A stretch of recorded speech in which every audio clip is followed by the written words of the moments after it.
If you look at the agreement, and I'd like to answer the agreement with what I like to term another term, as you keep on learning term, about the legitimacy of the government in line with the electoral timeline as the agreement required.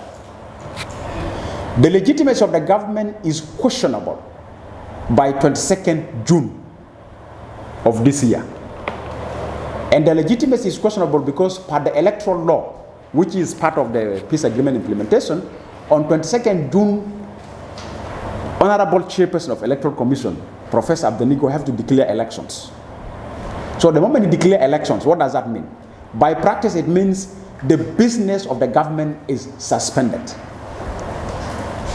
So government is no longer in function. So if comes June, there's no election, it automatically, question of the government legitimacy will come to question. They may dodge, but there's another deadline they cannot dodge. Which deadline? Deadline of 22nd December 2024. If there were no election conducted between the period of 22nd June to December 2024, the government lose its credibility of recognition as a government in the Republic of South Sudan. So what does that mean about? And that is a very good green patcher for opposition to say, now we don't consider you as a government and you're no longer legitimate and we have all possible ways to do whatever we want, which I think any party in the current government want to avoid that. And specifically since they have tested the sweetness of sitting in a government which is big in size, that's going to be there. Maybe I can say based on this answer, will option of extension be possible? I don't think extension is going to be possible. Why? Because extension will be a political suicide for the president. Because His Excellency President have mentioned in several public events, no more extension. His speech of graduation of the Unified Forces, his speech of the rollout of the roadmap, his speech of the close of the year 2023 and open 2022, open 2023, his speech during the reconstitution of the institutions that we have seen right now, and his speech of the close of the year 2022, 2023, 2024. So all these speeches, and even his address on the UN Security Council, I'm not ready for extension. It means any extension become a suicide mistake. It really is a suicide, political suicide for the leadership of the country. So they will be opposed to go to elections. The question comes is the will for accepting electoral results, do the political parties have or not? That is for me, the fear is that if the political parties want to calculate a game of winning the elections in an undemocratic way, it's actually a call for the country to return back to violence. And that's why we've been calling them that there's a need to open windows for civic and political space to exist. Are the parties ready for elections? I feel the parties as institutions are compelled by the agreement to go for elections. But individuals in the parties are calculative. Should we go for elections or should we not go for elections? If we go for elections, should we succeed or not? What are the indicators? One of the indicators of their calculation is the 5%. The idea of the 5% coming that if I go, I fail, I need to be appointed. And that's why as a civil society was saying the 5% per the law is meant for people who will never contest elections, but will be appointed. Who are they? Minority group. We have different minority groups across the country. We have people like veterans who may not go to contest.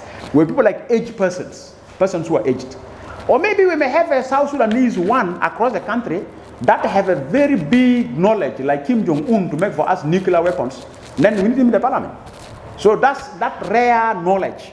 They should be benefited from the 5%, rather than a politician who went to contest and failed and need to be appointed. So the appointees of 66 of 2010 election should not dream that they're going to come back through 5%. No. That is completely a violation of the electoral law. And that's why we are calling for rules and regulations to be very clear to explain that. What is political will? Political will, it means nothing. Political will, it means you accept the agreement to be implemented as you commit yourself by your signature. Now, what we have, per now we have seen, is a selective will. And the selective will is always a balancing of a political game between your personal interest and the public call. So you weigh, what time can I avail these so that my personal interest is not jeopardized by availing the public interest.